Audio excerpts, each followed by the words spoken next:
welcome to the MBSE Embassy. Today we'll be talking about context and context modelling in order to increase our understanding of the system. Context modelling is perhaps one of the most underused and underrated yet essential parts of any MBSE or indeed any modelling activity. When we think of something like a system context, we typically think of it defining the need for our system. But what's very important to understand about the context is that there are many contexts that can describe our system. There isn't just one. Let's illustrate this with some examples. The first example we're going to use is that of stakeholders or stakeholder roles. Now, a stakeholder role we define as the role of any person, any organisation or anything that has an interest in our system, and there will be multiple stakeholder roles. In fact, the number of stakeholder roles that exist can be quite bewildering.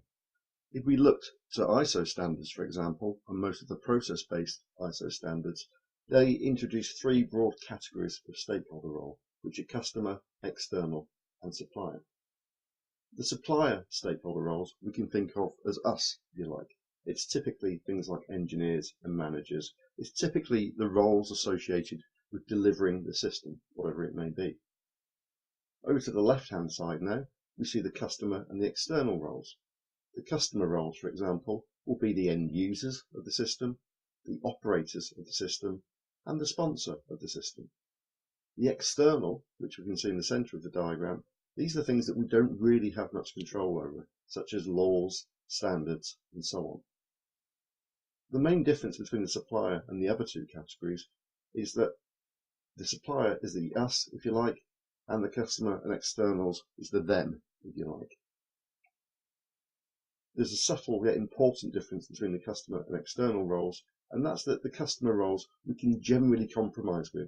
If there's some need that we can't achieve, for example, we can generally go and talk to these customer roles and reach some sort of compromise.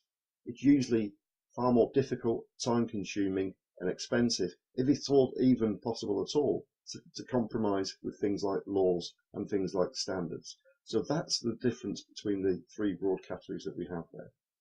Now, when we're developing any system, when we're involved in any systems engineering endeavour, one of the key things that we want to do is to be able to manage the expectations of the stakeholders.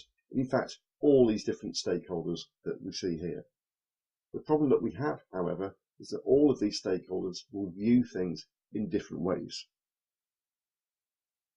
They will view the system in different ways. They will view the needs for the system in different ways.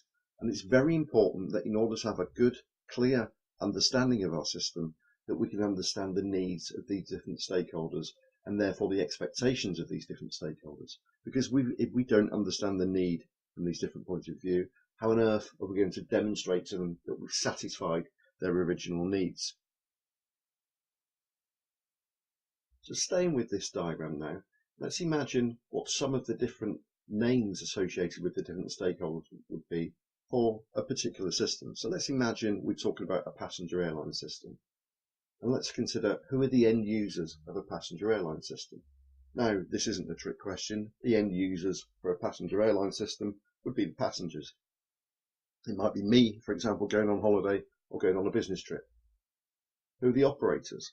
Well, the operators are going to be all the people in all the different parts of the organisation that make the system run properly, ranging from pilots to safety stewards to people selling you the tickets and so on and so on. In terms of the sponsor, that will be the people, the shareholders, for example, who actually own the airline and are making profits from that airline. Moving across now, you can imagine that in the world of civil aviation, there are many, many laws and many, many standards that need to be complied with. On the supplier side, we'll typically have our engineers that are developing the products, and we'll typically have the managers who are supervising and making sure that we can deliver that project on time, within budget, and within resource. Now, a key point that we want to make here is that these different stakeholder roles can look at the same piece of information, yet interpret it in very different ways. So let's consider a basic need that we might have associated with a passenger airline. Let's keep this at a very high level, and let's just say that we had a need to save money. If we got all of these stakeholder roles round the table and asked them, do you understand what save money means? everybody would nod their heads, everybody would smile and say, of course we understand what to save money means. And then they'd all walk off in different directions and go and implement this need to save money in whatever way they see fit. This, however, is where the problem starts, because if I was taking the role of an end user, let's imagine I was going on holiday, and you ask me, well, what do you mean by saving money? What's your interpretation to save money? I'll say, well, there's a few things associated with that. I want to get lots of free stuff. So, for example, I want free food, I want to have free drinks, I want to watch movies for free as well. But also, I want lots and lots of legroom. Ideally, I don't want anybody else anywhere near me on that flight, because I don't really like people, if I'm being honest. I want to have very good service, and I want to be able to smoke. They might be my genuine interpretation of that need to save money.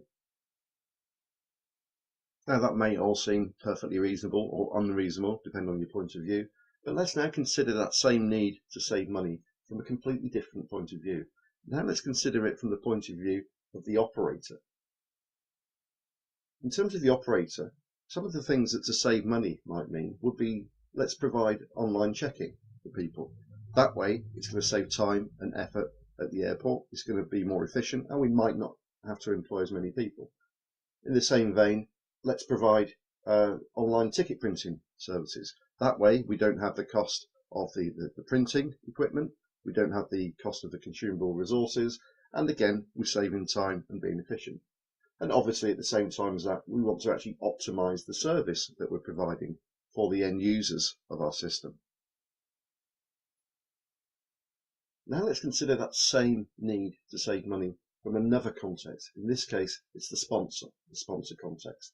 Actually, if you think about what the sponsor means by save money, does the sponsor want me to have free food and free drink and watch free movies? No, the sponsor wants to charge for these different goods.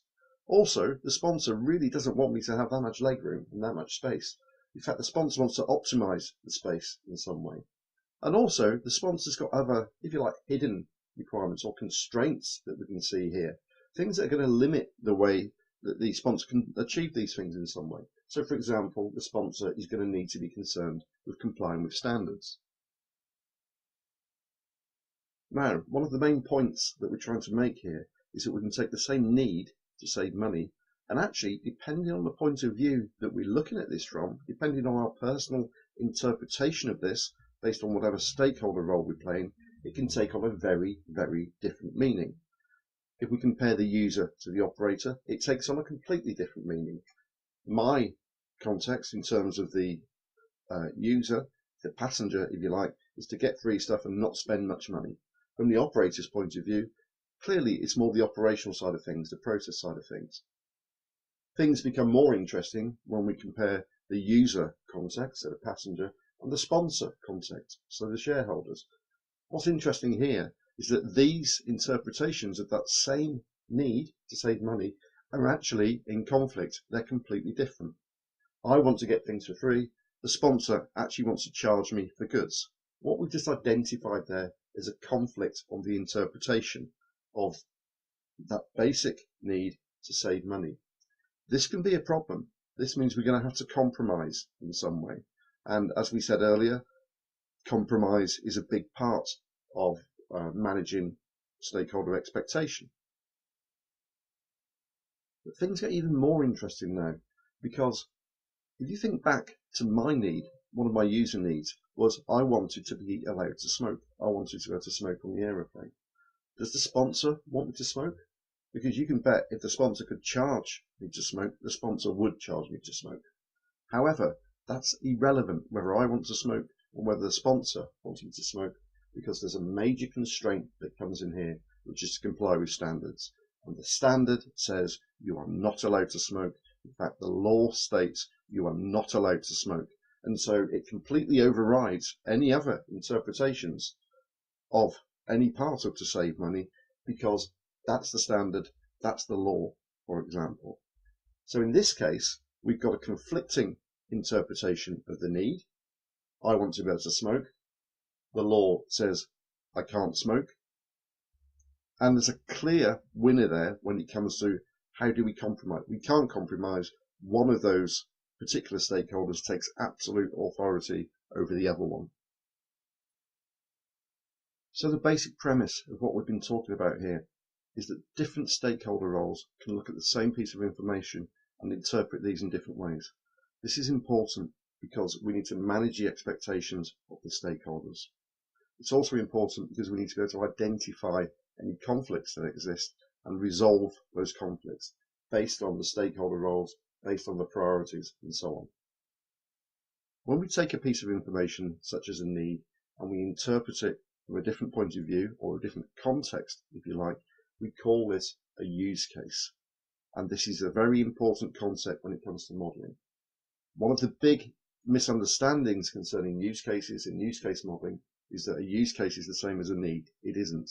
A use case is an interpretation of that need from a specific point of view or from a specific context. And that's one of the things that we're trying to get across here, is that these use cases will change depending on the context that we're looking at them from. So it's possible to have a single need, yet many different interpretations of this, many use cases associated with that same need. So that's what we mean when we talk about context and context modeling.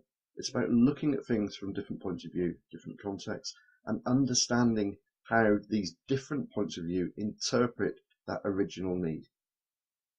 This is incredibly important because not only does it increase our understanding of the system, but also when it comes to validation, you have to think, well, surely if different stakeholders can interpret the same information in different ways, then surely the way that we demonstrate we can satisfy those underlying needs is also going to be different. But we have to bear in mind that context isn't solely dependent on stakeholder roles. There are different types of contexts. So for example, depending which level in the system hierarchy we're concerned with, that can also change. Let's imagine just a simple system hierarchy where a system is made up of subsystems, each subsystem is made up of assemblies, and each assembly is made up of a number of components. Now let's very quickly perform the same exercise. Let's think of a basic need. Let's imagine we had a need on this aircraft to be efficient. At the system level, being efficient might actually mean we want so many miles per tank of fuel. Okay, so that might be the way that we measure this and the way that we demonstrate we satisfied it. At the next level down, at the subsystem level, we might be looking at the engine, for example. And there, when we talk about being efficient, it might be meeting certain criteria to do with the power throughput of the engine. Dropping down another level to the assembly, there we might be thinking of a particular component of the engine, maybe the motor, and there being efficient might be all to do with the speed of that motor and the velocity at which it goes round. At the lowest level there, we might be interested in more looking at the materials or the algorithms that are involved at the component level. So again, we take the same basic need to be efficient, and we see that it takes on different interpretations depending on the level of system hierarchy. So here we've got an example of context dependent, not just on stakeholder role, but in this case, the system hierarchy and the level that we're interested in the system hierarchy. So the same need to be efficient will take on a different meaning depending on the level that we sit in the system hierarchy. So, to summarize, in order to understand our system properly, we need to look at things from different points of view. We need to identify what these different points of view are, these different contexts are. They could be based on stakeholder, they could be based on levels of system hierarchy. But we need to identify what those different contexts are. We then need to look at our basic information and look at it from these different contexts, consider it from these different points of view, because some of them will be conflicting. In that situation, we need to deconflict them. We need to somehow resolve those conflicts. Now, there are a couple of arguments against context modeling, one of which is, well, I'm not interested in stakeholders, I'm only interested in the system context. This is a fallacy. If you're interested in the system context, you have to be interested in the different stakeholder points of view as well. If you don't understand the expectations of your stakeholders, how on earth are you going to deliver a good system? Another argument that people often put against context modeling is to say, Well, that's an awful lot of work, isn't it? Well, it is a lot of work, yes, but we're dealing with a complex world. We're dealing with complex systems, and at the end of the day, we're engineers. Look at all the history of systems engineering, look at all the graphs. The sooner we can sort out any of these misunderstandings, the quicker and the earlier in the life cycle that we can resolve any of these conflicts, then the more money we will save later on.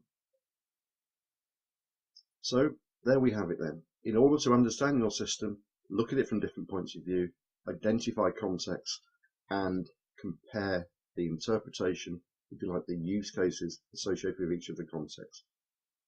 Deconflict any conflicts that arise, understand these different points of views, and manage the different stakeholders' expectations.